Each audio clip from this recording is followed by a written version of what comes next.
Hola, ¿qué tal? Muy buenas noches. Me presento. Mi nombre es Marta Magaña López. Soy jueza quinta de distrito en el estado de Morelos, con sede en Cuernavaca. Quiero agradecer, antes que nada, a la magistrada Julia García, directora de la JUFED Género, por su invitación en este esfuerzo conjunto por generar redes de apoyo para las secretarias que están ya a unos días de presentar este examen para juezas de distrito. A mí me corresponde darles una pequeña charla, una breve reseña de lo que es el amparo en revisión 1368 de 2015, el cual es emitido por la primera sala de la Suprema Corte de Justicia de la Nación. El ministro ponente es Alfredo Gutiérrez Ortiz Mena. Antes de iniciar, quiero recordar que este tipo de ensayo es simplemente hacer la reseña, no hay aquí opiniones personales, entonces me voy a ceñir al texto de la sentencia y hacer una breve reseña que espero les sea de utilidad. Pues bien, el 13 de marzo de 2019, la primera sala de la Suprema Corte de Justicia de la Nación resolvió el amparo en revisión 1368 del 2015, en el que analiza la constitucionalidad del estado de interdicción en relación con el derecho a la capacidad jurídica, a vivir en una forma independiente, a la igualdad y no discriminación por cuestiones de estereotipos, al acceso efectivo a la justicia a través de formatos de lectura fácil, a obtener los apoyos y salvaguardias necesarios y adecuados para vencer las barreras del entorno que impiden a una persona con discapacidad ejercer plenamente su capacidad jurídica. Así, y en una nueva reflexión a su propia doctrina, la Corte determinó que no cabe interpretación conforme cuando se trata de sustituir la voluntad de una persona discapacitada a través de la figura jurídica del estado de interdicción, la cual declaró inconstitucional al no ser compatible con los artículos 5 y 12 de la Convención sobre los Derechos de las Personas con Discapacidad. Pues bien, para ponerlos en contexto del caso, los hechos de origen derivan de dos controversias, la relativa a la jurisdicción voluntaria y a la declaratoria de estado de interdicción, que es el expediente 941 de 1994, y el juicio sucesorio 116 de 2019. Por lo que ve a la declaratoria del estado de interdicción.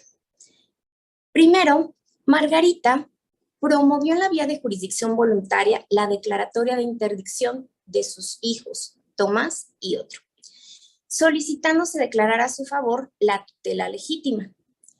Una vez que se hicieron los reconocimientos médicos y concluidos los trámites de ley, el juez declara en estado de interdicción, en lo que aquí interesa, a Tomás, y le designa como tutriz definitiva a su madre, Margarita. Además, señala como curadores mancomunados a sus hermanos Cruz y Benjamín. Luego, en 1918, fallece la madre y tutora de Tomás. Tomás vive con su media hermana, quien posteriormente también fallece. Después de esto, una sobrina de Tomás es a quien le asiste el cargo de tutriz, así determinado por el juez. En 2012, Tomás contrae matrimonio con Norma, quien promueve un incidente de remoción y designación de tutora para efecto de separar a Margarita, que era la anterior tutriz. Sin embargo, aun cuando se declara procedente esta sustitución, se emite una declaratoria de nulidad del matrimonio. Inconformes con esas determinaciones, tanto el Consejo Local de Tutelas como Margarita, la tutriz que fue removida, promovieron recursos de apelación. Esos recursos de apelación se encontraban pendientes cuando Tomás, por propio derecho, presenta un escrito ante el juez de lo familiar, en el cual solicita el reconocimiento judicial de su lugar de residencia, su derecho a vivir en ese lugar, el reconocimiento de su derecho a vivir de manera independiente, a elegir a las personas con las que él desea vivir, el reconocimiento de su derecho a disponer de sus ingresos económicos, administrar los gastos de su vida independiente, la disposición por parte del juez de sus ajustes razonables, de analizar lo necesario para que él tome decisiones con el fin de poder vivir de manera independiente. Y así también para que el juez se abstuviera de ordenar o sujetarlo a vivir con determinada persona. Pues como ya hemos visto, fue cambiando de tutriz, fue cambiando de curador, fue cambiando de lugar, de domicilio para vivir, dependiendo de las decisiones de otros y no de la de él en particular. Ante esta petición por escrito, el juez emitió una resolución en la que determinó simplemente no acordar lo solicitado por Tomás hasta que la promoción fuera presentada por su representante legal. Sin embargo, en contra de esta resolución, Tomás interpone el juicio de amparo indirecto. Mientras se encontraba pendiente de resolver el amparo, la sala familiar dicta sentencia en los recursos de apelación que se encontraban pendientes y en ellos modifica la sentencia interlocutoria para el efecto de que el juez designara como tutor o tutriz provisional a una persona de las listas auxiliares del Tribunal Superior de Justicia del Distrito Federal, en aquel entonces, en lugar de Norma Marisela Díaz Castillo, que era quien se encontraba en ese momento como tutriz. En contra de esa resolución, Tomás presenta su primera ampliación de demanda. En cuanto al juicio sucesorio, aquí tenemos que al fallecer la madre de Tomás, fue denunciada por la albacea la sucesión testamentaria. Aquí destaca que Tomás y su hermana, hijos de la de Cujus, fueron nombrados herederos universales de los bienes. Mediante solicitud del curador se nombró como tutriz definitiva de Tomás a Margarita, quien era su sobrina, a quien ya se había otorgado dicho cargo en la jurisdicción voluntaria. En este punto del juicio sucesorio, Tomás vivía con una de sus sobrinas, quien ostentaba el cargo de albacea. Después de múltiples solicitudes de localización y presentación hechas por la tutriz para que Ivonne presentara a Tomás ante el juzgado y así lo llevaran a vivir a casa de la tutriz, se celebró la audiencia de aceptación del cargo de tutriz y por conducto de esta, Tomás aceptó la institución de heredero. Días después se le reconoció como único y universal heredero y además se designó su nuevo lugar para vivir. Tomás autoriza en ese momento por propio derecho a ciertas personas para oír y recibir notificaciones, para imponerse de los autos, para interponer recursos y ofrecer y rendir pruebas, entre otros actos. Además, solicita copias certificadas de todo lo actuado en la sucesión testamentaria. Sin embargo, la jueza acuerda que como Tomás se encontraba incapacitado, resolvería lo conducente hasta que la promisión fuera presentada por su tutriz. Nuevamente, Tomás, por propio derecho, solicita la adjudicación del bien del cual era el único y universal heredero, además que le fueran reconocidos sus derechos a ser propietario del mismo, a controlar sus propios asuntos económicos, a vivir de forma independiente en la comunidad, a elegir su lugar de residencia y a solicitar la partición de la herencia. La jueza, nuevamente, le dice que debe de estarse al acordado en anterior promoción hasta que se exhibiera la resolución en que se revocara el estado de interdicción de Tomás. En contra de esta determinación, Tomás presenta su segunda ampliación de demanda. Ahora bien, en cuanto al juicio de amparo que se genera con motivo de esta impugnación constitucional, es el número 864 de 2013 del índice del juzgado primero de distrito en el entonces Distrito Federal. Las autoridades responsables son el presidente de los Estados Unidos mexicanos, el jefe de gobierno, la Asamblea Legislativa, que son las encargadas de realizar la norma, el juez 40º de lo familiar del Distrito Federal, la cuarta sala familiar del Tribunal Superior de Justicia del Distrito del entonces Distrito Federal, así como el director del Registro Civil del entonces Distrito Federal y el Consejo Local de Tutelas. Esto es, todas las autoridades que tienen injerencia en el proceso de creación de leyes, así como aquellas jurisdiccionales que llevaron los asuntos tanto familiar como sucesorio, y los que intervinieron en el tema de la tutela. En cuanto a los actos reclamados, se impugnó la inconstitucionalidad de los artículos que regulan el estado de interdicción, y son el 23, 450 y 1313, así como el 1341 del Código Civil para el Distrito Federal. Los distintos actos de aplicación de esas normas, entre los que destacan las resoluciones en las que se declara al quejoso en estado de interdicción, aquellas donde se le designa como tutor o tutriz provisional a una persona de las listas auxiliares, así como aquellas en las que se determina no acordar sus promociones en tanto no fueran presentadas por su tutor o su tutriz, así como los acuerdos donde se le restringe la capacidad para heredar, la inscripción de las resoluciones y anotaciones en su acta de nacimiento. En cuanto a la resolución de esta sentencia de amparo, pues bien, el juez determina sobreseer en el juicio respecto de la inconstitucionalidad de la figura del estado de interdicción, así como los artículos tildados de ilegales. El juez considera que son actos que han sido consentidos por el propio quejoso. Sin embargo, concede el amparo en otro aspecto, y esto es en contra de la sentencia dictada en los tocas de apelación 1247 y 1248, ambos de 2013, donde considera que la sala responsable emite una resolución unilateral al designar como tutor a una de las personas de la lista del Tribunal Superior de Justicia del entonces Distrito Federal, sin atender la opinión de Tomás al respecto.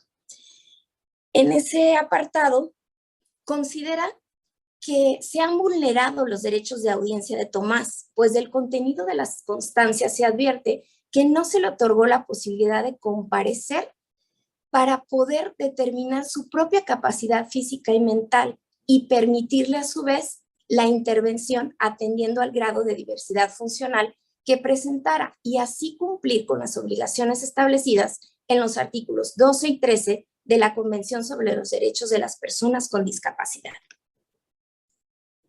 En contra de esa determinación, el quejoso Tomás interpone recurso de revisión y además solicita a la Suprema Corte de Justicia de la Nación que atraiga el amparo en revisión al estimar que se trataba de un asunto de interés y trascendencia para el orden jurídico. Al respecto, el presidente de la sala tiene por recibida la solicitud de reasunción de competencia y la somete a consideración de los ministros, debido a que el promovente no cuenta con legitimación para formular esa solicitud. Sin embargo, la primera sala determina resumir la competencia originaria y, en consecuencia, el presidente del alto tribunal registra el amparo en revisión con número 1368 de 2015 y remite los autos al ministro ponente para la elaboración del proyecto de resolución. Ahora, en cuanto a sus agravios, en el primer agravio, el recurrente aduce que existe una indebida precisión de los actos reclamados en el juicio de amparo. Esto porque el juez no precisa de manera correcta en qué consiste la aplicación del artículo 546 en todas las disposiciones aplicables al capítulo de tutela del Código Civil para el Distrito Federal, y considera que la sentencia viola en su perjuicio lo dispuesto en los artículos 74, 76 y 79 de la Ley de Amparo. En otro agravio, sostiene la ilegalidad del sobreseimiento sobre la base que él nunca consintió los actos de aplicación, pues fue hasta que tuvo conocimiento de dichos actos y que le permitieron hacer manifestaciones cuando tuvo conocimiento de los mismos. Además, insiste que siempre fue un tercero extraño y ajeno al juicio, porque nunca le notificaron de manera personal y directa las resoluciones. Siempre fue toda su voluntad sustituida por una tutriz o un curador. Expresa que el juez de distrito no tiene los conocimientos técnicos para poder determinar el tipo de capacidad que padece, así como su grado de volición, el discernimiento y comprensión de los procedimientos jurisdiccionales para concluir si estaba en posibilidad de inferir y entender todas las violaciones de los derechos humanos que se cometieron. Además, en cuanto a la causa de improcedencia para estudiar la inconstitucionalidad, argumenta que lo que solicitó la jueza de lo familiar en el juicio sucesorio fue el reconocimiento de sus derechos a la partición de herencia y a la adjudicación del bien heredado. Ahora, debido a que la jueza de lo familiar le negó la legitimación procesal para hacer su solicitud, ese acto implicó la negación del derecho a heredar sus bienes, a ser propietario de los mismos, a solicitar la partición y además le negó el derecho a controlar sus propios asuntos económicos, a decidir de manera independiente su forma de vivir y a elegir su lugar de residencia. En otro agravio, plantea que no se cumplió con la obligación de dictar las resoluciones de manera accesible, según lo disponen los artículos 2 y 21 de la Convención. Por tanto, considera que la sentencia es contraria al derecho humano de acceso a la información y al derecho a la no discriminación, así como a los principios de congruencia y exhaustividad. Además, considera que las sentencias deben redactarse empleando un lenguaje sencillo, de tal manera que los contenidos sean resumidos y realizados con un lenguaje claro para que puedan ser entendidos por todo tipo de personas, incluso aquellos que tengan alguna discapacidad intelectual. En su puerto agravio señala que la concesión del amparo es violatoria de sus derechos, pues no se valora que dicha concesión no constituya el mayor beneficio posible para él, de acuerdo con lo establecido en la ley de amparo. Pues mientras continúa la aplicación de la figura jurídica de la interdicción, se sigue ocasionando un perjuicio al reconocimiento de su personalidad, de su capacidad jurídica, de su dignidad humana y de su integridad personal.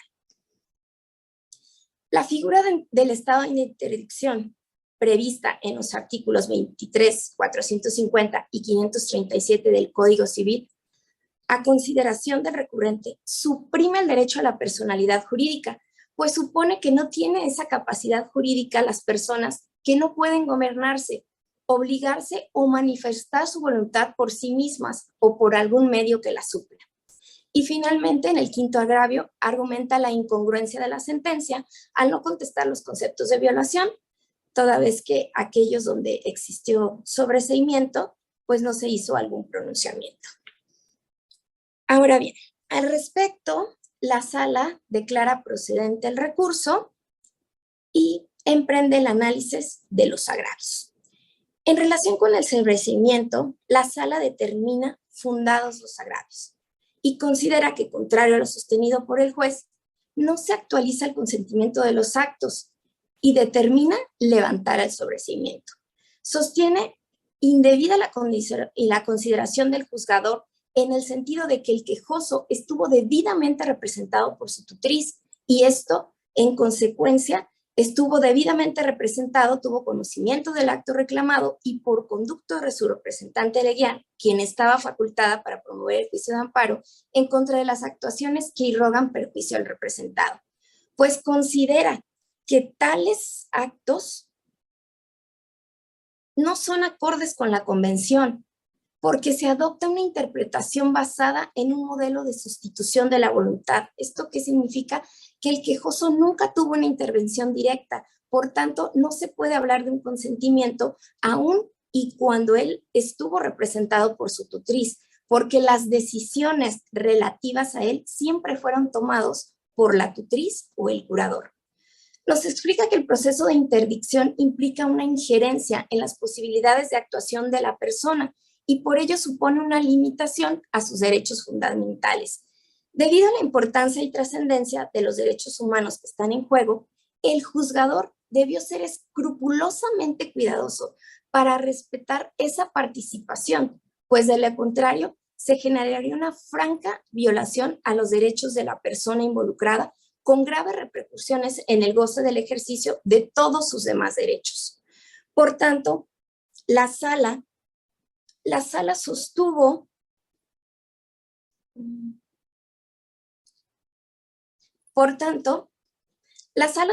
que no puede de ninguna manera admitirse bajo el modelo social y de derechos humanos que el derecho de audiencia de la persona con discapacidad quede satisfecho por las manifestaciones que hace el tutor, como pretendió el juez de distrito. El examen personal y directo por el juez, así como la obligación de posibilitar su participación en cualquier proceso judicial en el que se vea involucrada una persona con discapacidad, debe considerarse parte esencial del mismo y tiene como fundamento el igual reconocimiento como persona ante la ley y el acceso a la justicia a que refieren los artículos 12 y 13 de la Convención. Conforme a estas premisas, se destaca que Tomás acudió al juicio de amparo indirecto manifestando, entre otros argumentos, que había sido una persona extraña al juicio porque nunca se le dio oportunidad de manifestar su opinión. Pues, conforme a esas premisas, destaca que Tomás acudió al juicio de amparo indirecto manifestando, entre otros argumentos, que había sido persona extraña en juicio, pues nunca se le dio oportunidad de manifestar su opinión, ni se le explicó en las comparecencias cuál era la finalidad de las mismas, ni las consecuencias de lo que era el estado de interdicción. Ante esto, la sala sostiene que efectivamente no consta un autos que se le hubiera explicado en un lenguaje claro, accesible, tomando en cuenta su discapacidad, las consecuencias jurídicas del proceso en el que él se veía involucrado, ni tampoco existe constancia alguna respecto a su opinión. Por tanto, la sala insiste y destaca que posibilitar la participación de las personas con discapacidad en los procesos judiciales en los que se vean involucradas, cualquiera que estos sean, es de gran relevancia. Y así lo ha expresado ya la primera sala en el amparo en revisión 1043 del 2015. Por esa razón, no puede aceptarse de manera alguna que al estar involucrada una persona con discapacidad sobre pretexto precisamente de esa discapacidad, ni siquiera se contemple la posibilidad de escucharla en el juicio, ni se le dé intervención en él, cuando además la resolución va a repercutir en su esfera jurídica. Por tanto, concluye la sala que no existe consentimiento del acto y es por esa razón que se levanta el sobreseimiento. En relación con el tema relativo a que el juez incumple con la obligación de dictar una resolución en un formato de lectura accesible, al respecto, en la ejecutoria se considera que efectivamente se soslaya el dictario de una resolución en formato accesible, no obstante de haber sido solicitada en forma expresa por el quejoso en la demanda de amparo. Esto que nos lleva a que no se le da esa inclusión, no se le dan esos medios y esos apoyos que él solicita para poder entender qué es lo que está aconteciendo en el juicio. Al respecto, la Corte destaca que la accesibilidad es uno de los principios en los que se basa la Convención, una condición previa y esencial para el disfrute de todos los derechos en igualdad y condiciones que las demás personas. Debe ser garantizado con especial cuidado por los juzgadores. Además, nos recuerda que conforme al modelo social y de derechos, la discapacidad es entonces el resultado de la interacción entre las personas con las deficiencias y las barreras del entorno que dictan su participación plena. Entonces, la discapacidad no está en la persona, está en las barreras que el entorno genera para que ella no se pueda desarrollar en forma plena como las demás personas, en igualdad de condiciones que las demás. Desde este enfoque, entonces, son las barreras del entorno las que no satisfacen las necesidades de las personas con discapacidad y no la deficiencia. Es decir, el entorno puede facilitar el desarrollo de una persona o interponer barreras de distintos tipos. Un aspecto de suma importancia para la plena participación de las personas con discapacidad en la sociedad en igualdad de condiciones es entonces la accesibilidad cognitiva. En este punto, por lo que atañe al sistema de justicia, si bien en su diseño general no está concebido para ser accesible a las personas con discapacidad, el juzgador tiene la obligación de realizar los ajustes necesarios para que así lo sea. Si la información solo se proporciona utilizando un lenguaje especializado, esto va a ser evidentemente inaccesible para la persona interesada y respecto de las cuales se está juzgando. Por tanto, la discapacidad se convierte en un hecho producto de la interrelación de la deficiencia con la barrera que genera el entorno. Lo que inhabilita a las personas con discapacidad, entonces, es la incapacidad de la sociedad para crear un entorno incluyente y no las condiciones mentales o intelectuales que se le atribuyen a la persona. Esto es, el mismo sistema de justicia puede llegar a ser o a convertirse en una barrera. Así, una de las medidas para hacer realidad la accesibilidad cognitiva en el sistema de impartición de justicia es precisamente dictar las resoluciones en un formato accesible en aquellos casos donde se vean involucradas personas con discapacidad y atendiendo a la discapacidad de que se trate. El formato accesible entonces implica que se suministre la información fácil de comprender y en su caso la aceptación de una persona de apoyo que comunique la voluntad al interesado. En este tipo de resoluciones constituyen ajustes al procedimiento. Son un medio entonces para garantizar la accesibilidad en el proceso judicial de las resoluciones y en general de todos los actos procesales. Mediante la realización de estos ajustes, se pretende entonces que las personas con discapacidad tengan las mismas condiciones que el resto de las demás personas para hacer valer sus derechos, sin que la condición de discapacidad sea una limitante para ello.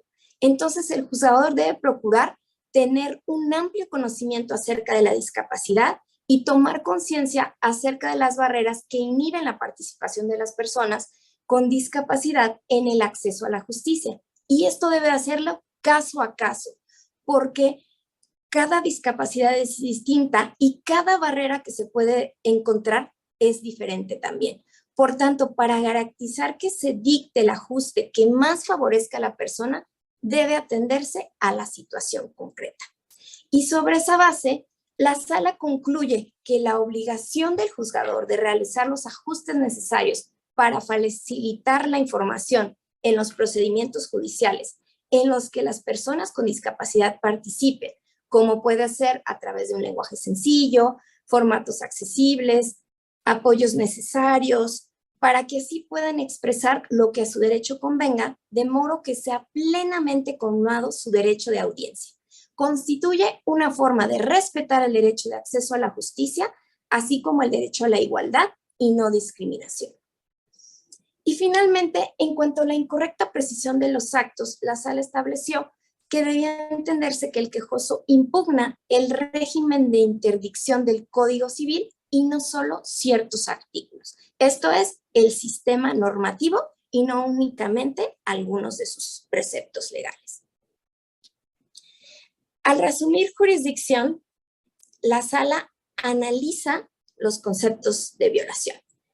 En cuanto al tema de la capacidad de heredar, ese se declara infundado y se le explica que a lo que refieren los artículos 1313 y 1341 del Código Civil respecto a la capacidad de heredar no está relacionada con la discapacidad de una persona. Entonces, ahí se le dice al quejoso, al recurrente, que parte de una premisa equivocada, porque los artículos impugnados no se refieren a la incapacidad de heredad derivada del estado de interdicción, sino que deben leerse en relación con los demás preceptos relativos a la capacidad de heredar y las sucesiones. Pero esto en una regla general. De todas las personas, ¿cómo puede restringirse para determinadas personas debido a encontrarse ciertos impedimentos? Pero esto no interfiere ni refiere a personas con discapacidad. Por tanto, se declaran infundados. Sin embargo, el resto de los conceptos de violación, que por cierto se analizan de manera conjunta e integral, se declaran sustancialmente fundados. En ellos, la sala hace referencia a la doctrina relativa al tema de las personas con discapacidad, que ya se encuentra desarrollada en la Corte, en cuanto al modelo social de discapacidad y la prioridad, y que en el cual se destaca que la prioridad es la dignidad de las personas con esa discapacidad. El instrumento jurídico, que es base, paradigma normativo de los derechos de este grupo de personas, sin duda es la Convención sobre los Derechos de las Personas con Discapacidad. Con la aprobación de este instrumento, incluso la Corte abandona la consideración de que la persona con discapacidad como objeto de políticas de asistencia o programas de beneficencia y le reconoce una personalidad, una capacidad jurídica y una condición como sujeto de derecho. Así, todo ordenamiento jurídico debe reconocer en todo momento que las personas con discapacidad son sujetos de derecho con plena personalidad jurídica en igualdad de condiciones que las demás personas. Por tanto, cuando se vean involucrados derechos de las personas con discapacidad, nos encontramos ante una nueva realidad constitucional en la que se prevé dejar atrás pautas de interpretación formalistas respecto a las personas con discapacidad, lo que implica que se genere cierta flexibilidad en la respuesta jurídica para atender a cada caso en concreto y salvaguardar el principio de igualdad y no discriminación. Por tanto, aquí la discapacidad debe ser considerada como una desventaja que se causa por las barreras que la organización social genera al no atender de manera adecuada las necesidades de las personas con discapacidad. Entonces, conforme a este modelo, las discapacidades no pueden ser entendidas como una enfermedad. Así, nos explica que la regulación jurídica internacional y nacional sobre personas con discapacidad tiene como última finalidad evadir la discriminación y propiciar la inclusión. Por tanto, debe tenerse presente la finalidad de la convención y optar siempre por aquella solución jurídica que la haga operativa. Es desde esta óptica, entonces, que deben analizarse la regularidad constitucional y convencional de la figura del estado de interdicción.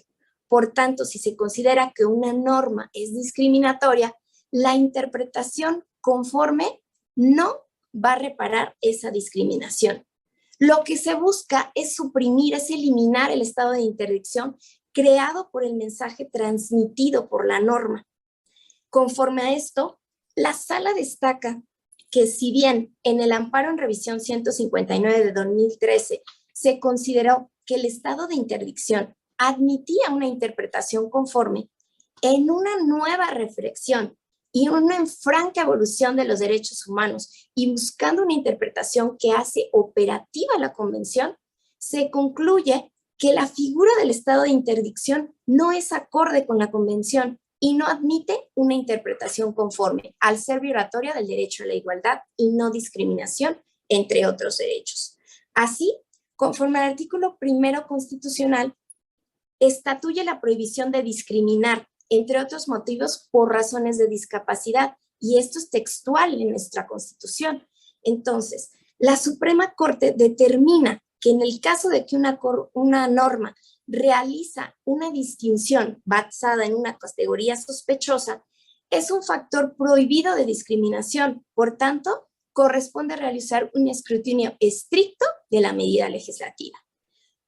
Entonces, la cuestión se centra en determinar si el régimen de interdicción realiza una distinción indebida, contraria a lo dispuesto por el artículo 1 constitucional. Y al respecto, pues podemos señalar que los artículos que establecen el estado de interdicción, entre otras cosas o a grosso modo, establecen o hacen una distinción por razón de discapacidad, al decir que el estado de interdicción y demás discapacidades establecidas por la ley son restricciones a la capacidad de ejercicio, que no significan el menoscabo de la dignidad de la persona ni la integridad de la familia. Y señala que entonces los incapaces pueden ejercer sus derechos o contraer obligaciones, pero a través de sus representantes.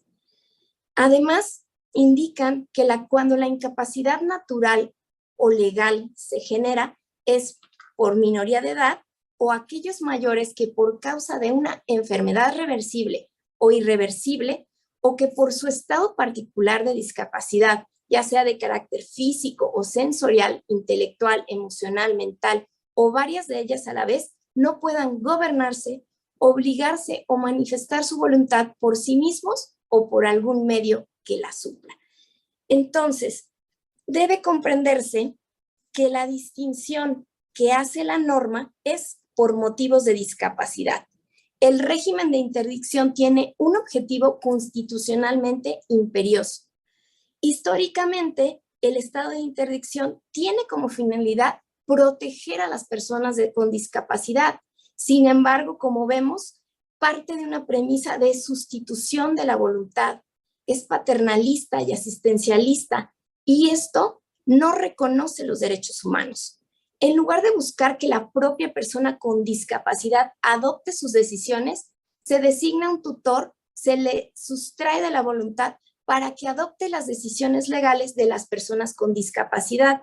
Además, la figura de la interdicción se centra en la emisión de un dictamen emitido por un médico que declara sobre las deficiencias de la persona y que justifican que se le prive de su capacidad jurídica.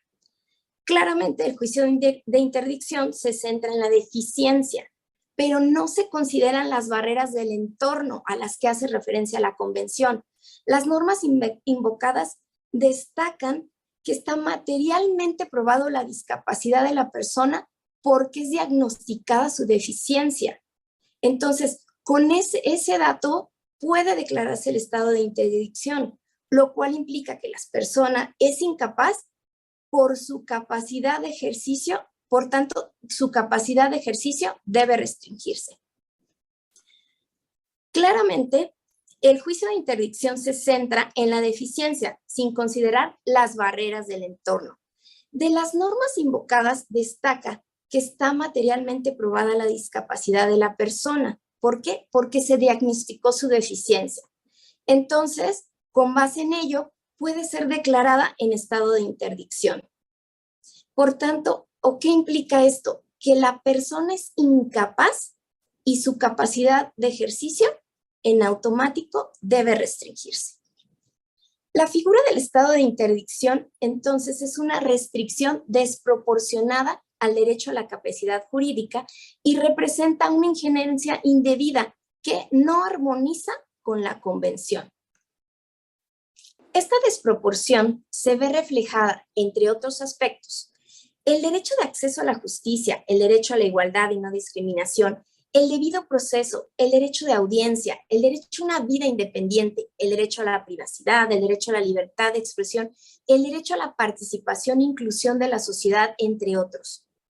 La sala concluye que no existe correspondencia entre la importancia de la finalidad que persigue la norma y los efectos perjudiciales que produce la interdicción en otros derechos. La medida de sustitución de la voluntad es excesivamente inclusiva y no contextualiza el derecho al respeto de los apoyos y salvaguardias que la persona requiere para ejercer su capacidad jurídica, sino que pone el acento en la deficiencia y se olvida de las barreras del entorno para el ejercicio pleno de los derechos. En este aspecto, como lo señalamos, el artículo 12 de la Convención no permite negar la capacidad jurídica basándose en la deficiencia. Esto es de modo discriminatorio, sino que exige al Estado que se proporcione el apoyo necesario para que esa persona pueda ejercer sus derechos. Ahora, en cuanto a la capacidad jurídica y la capacidad mental, la Suprema Corte en esta ejecutoria insiste en la distinción que hay entre ambas. En cuanto a la capacidad jurídica, nos dice que consiste en ser titular de derechos y obligaciones, que es lo que conocemos como la capacidad de goce, como la capacidad de ejercer esos derechos y obligaciones, lo que conocemos con la capacidad de ejercicio. Entonces, ciertamente, la capacidad jurídica y la toma de decisiones, esa autonomía de la voluntad, son conceptos que se encuentran, si bien vinculados, y constituyen herramientas fundamentales para que una persona pueda participar en la vida jurídica. Sin embargo, también tienen su impacto en la vida cotidiana. Ambos, tanto la capacidad jurídica y la autonomía de la voluntad, parten de una tradición civilista que se ha proyectado como derechos humanos. La capacidad mental se refiere a la aptitud de una persona para adoptar decisiones que naturalmente varían de una persona a otra y pueden ser diferentes para una persona determinada en función de muchos factores, como ambientales o sociales. Por tanto, el hecho de que una persona tenga una discapacidad no puede ser motivo para negarle la capacidad jurídica ni algún otro derecho. Es un error común entonces que la capacidad mental y la capacidad jurídica se mezclen. La discapacidad de la persona o su aptitud para adoptar decisiones han sido considerados motivos legítimos para negar la capacidad jurídica, de modo que cuando se considera que una persona tiene aptitud deficiente para tomar decisiones, se le reitera su capacidad jurídica se le retira su capacidad jurídica mediante el estado de interdicción.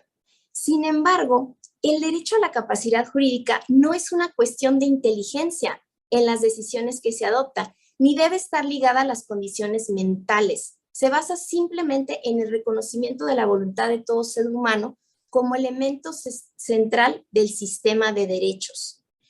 Es así porque el que alguien tome una decisión equivocada no depende de si es una persona discapaz o no lo es. Ahora, en cuanto a los apoyos o salvaguardias, el quejoso señaló en sus conceptos de violación que con el régimen de interdicción se violaba la obligación convencional de establecerle salvaguardias adecuadas y efectivas para poder ejercer su capacidad jurídica, porque no se adapta a las circunstancias de cada persona ni es proporcional. De igual manera señaló que la interdicción no respeta los derechos, la voluntad y las preferencias de las personas con discapacidad, esto es, no se les escucha. Es cierto, el artículo 12 de la Convención postula como un principio universal la capacidad jurídica. Por tanto, se debe admitir que existen diversas formas de ejercer esa capacidad. Las personas requieren entonces distintos apoyos, lo cual es acorde con la diversidad que existe en las personas y esa diversidad que existe también entre las discapacidades. La primera sala, en cuanto a ese tema, advierte que no se debe de negar a las personas con discapacidad la capacidad jurídica.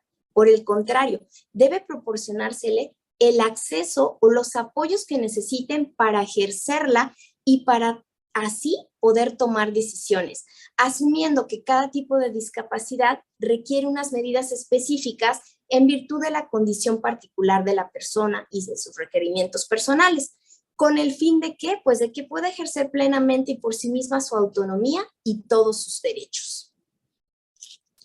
Por tanto, el sistema de apoyo debe ser diseñado a partir de las necesidades y circunstancias concretas de cada persona. Puede estar conformado por una persona, por un familiar, por profesionales en la materia, por objetos, por instrumentos, por productos. Cualquier ayuda que facilite el ejercicio pleno de los derechos de las personas con discapacidad en igualdad de condiciones a las demás puede ser considerado como un sistema de apoyo. Este tipo de sistemas de apoyo deben de estar siempre disponibles, ser accesibles, ser aceptables y debe darse a las personas con discapacidad la posibilidad de elegirlos. En cuanto a las salvaguardias, tienen como finalidad asegurar que las medidas relativas al ejercicio de la capacidad jurídica respeten los derechos y la voluntad, así como las preferencias de las personas con discapacidad, así como que no haya conflicto de intereses ni influencias indebidas. Entonces, las salvaguardias deben estar sujetas a exámenes periódicos por parte de la autoridad o de algún órgano competente e imparcial.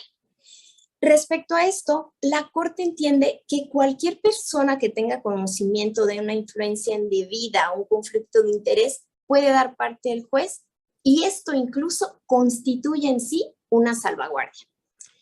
En cuanto al derecho a la vida independiente, en otro de los argumentos, el quejoso manifestó que la figura de la interdicción vulnera su derecho a una vida independiente, a ser incluido en la comunidad, le restringe su derecho a elegir su lugar incluso de residencia, con quién desea vivir, le impone vivir en arreglo a un sistema de vida específico.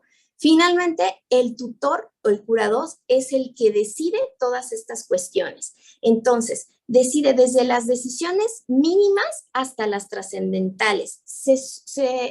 En automático, la voluntad queda sustituida.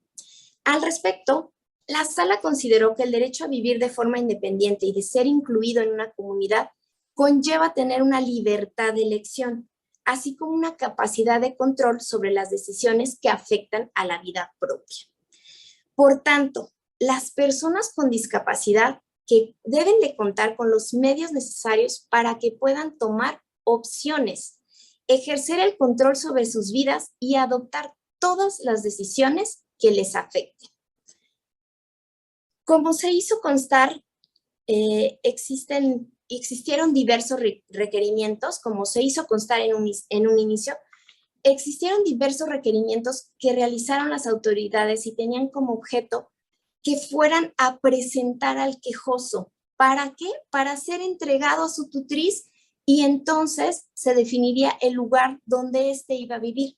Sin embargo, en ningún momento se tuvo la precaución, la consideración, la consigna de darle la intervención al quejoso y preguntarle con quién o cómo deseaba vivir.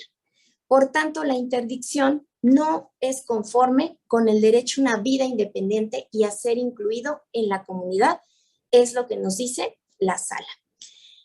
La independencia como forma de autonomía personal implica entonces que la persona con discapacidad no se vea privada de esa posibilidad de elegir y controlar su modo de vida, sus actividades cotidianas. El derecho a una vida independiente está vinculado al reconocimiento y el ejercicio de la capacidad jurídica. Es la base para que las personas con discapacidad logren vivir de una forma independiente en la comunidad. En cuanto al régimen de interdicción y los estereotipos, la sala le da la razón al quejoso cuando afirma que la figura de la interdicción promueve estereotipos y con ello genera la discriminación de las personas con discapacidad. Esto es así porque las normas pueden funcionar como medios textuales a través de los cuales se configuran mensajes que llevan un juicio de valor que puede ser negativo. Entonces, incluso la forma en que está redactada una norma puede generar este mensaje incorrecto y generar ese estereotipo. El hecho de que las normas no prevean, las impugnadas, no prevean la existencia de una multiplicidad de diversas el hecho de que las normas impugnadas no prevean la existencia de una multiplicidad de diversidades funcionales, pueden variar de grado, de intensidad, pueden producir distintas discapacidades según las barreras y actitudes sociales en que se encuentren, tiene como consecuencia precisamente que se transmita el mensaje de la discapacidad como un padecimiento que solo puede ser tratado o mitigado mediante medidas extremas como restringir en forma absoluta la capacidad de ejercicio. Con ello, en lugar de conseguir la plena inclusión de las personas con discapacidad en cuanto al estado de interdicción, al prever esta restricción absoluta de su capacidad de ejercicio, invisibiliza y excluye a la persona con discapacidad, no le permite conducirse con autonomía e interactuar con los demás grupos o personas e intereses que comparten. Esto es, no puede desarrollarse en la sociedad, por lo que refuerza y estigmatiza los estereotipos. La decisión que toma la Corte al respecto, bajo las consideraciones ya expuestas, determina conceder la protección federal al quejoso Tomás para que el juez familiar deje insubsistente el estado de interdicción decretado y todas las actuaciones derivadas de esta decisión, emita una nueva resolución en la que establezca los apoyos y salvaguardias que requiere el quejoso para ejercer plenamente su capacidad jurídica de acuerdo con lo dispuesto en el artículo 12 de la Convención. Asimismo, para que el juez reconozca que Tomás actúa por derecho propio, prescinda de los artículos declarados inconstitucionales, así como de los preceptos del Código Procesal que regulan el procedimiento de interdicción. ¿Por qué? Porque no son acordes con el modelo social y de derechos humanos. Y además, le obliga a que realice los ajustes al procedimiento que sean necesarios para garantizar el acceso a la justicia, particularmente del quejoso. Por ejemplo, llevar una entrevista en un espacio que le permita la comunicación en un ambiente de confianza, de tranquilidad. Incluso la sala señala que pudiera ser en la casa del propio quejoso o algún lugar con el que esté familiarizado. Permitir al quejoso, si así lo desea, que ingrese a la audiencia con una persona de su confianza, que puede esto servir como apoyo. Asegurar que la comunicación se realice de manera directa y efectiva con el quejoso. Y para ello, el juez tiene que emplear términos claros, sencillos. Debe emplearlos en todo tipo de resoluciones, de notificaciones, de requerimientos, de actuaciones, de comparecencias. Esto para permitir, más bien para generar un acceso efectivo y real a la justicia. En cuanto a los apoyos y salvaguardias, debe atender a las peticiones que el propio quejoso le realizó. Entonces, el juez debe analizar y otorgarle esos apoyos y esas salvaguardias para lograr la inclusión de Tomás a una vida independiente, vigilar y modificar los requerimientos conforme sea necesario y en la mejor opción para el quejoso. Entre otras cosas, ordena dar aviso al registro civil para cancelar la inscripción hecha en el acta de nacimiento del quejoso y reservar tanto la inscripción como la cancelación del estado de interdicción. Además, se da aviso al INE para que pueda obtener, de caso de así requerirlo, su credencial de elector para que pueda ejercer los derechos que conforme a la ley le corresponden. Esta es la decisión que toma la Corte y además emite una sentencia en formato de lectura fácil. En esa sentencia explica a Tomás cuáles fueron los motivos por los que él acude al juicio, cuáles fueron sus alegaciones.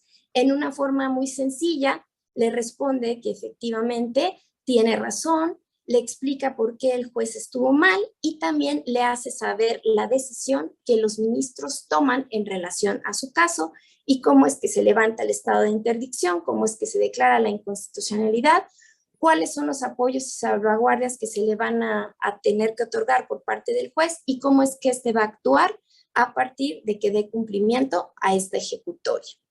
En cuanto al formato de lectura fácil, quiero rescatar unas líneas.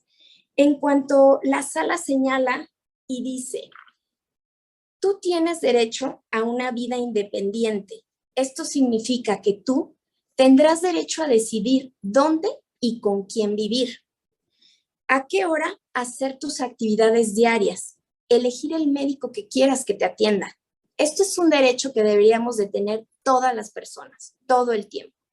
La discapacidad no es una enfermedad que deba curarse. La discapacidad es la desventaja que tienes cuando te encuentras barreras que si las juntas con la deficiencia que tienes, no te dejan hacer las mismas cosas que hacen los demás.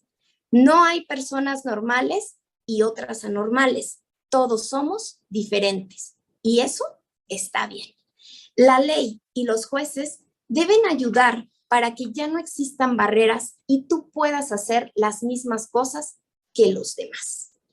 Estas son las líneas del formato de lectura sencilla que se me hace importante destacar, porque en ellos la Corte establece de una manera muy sencilla y le hace saber al quejoso que es una persona normal y que la discapacidad la genera el entorno al no permitirle o al no estar integrado de forma tal o desarrollado de forma tal que el quejoso pueda libremente desarrollarse al igual que todas las personas.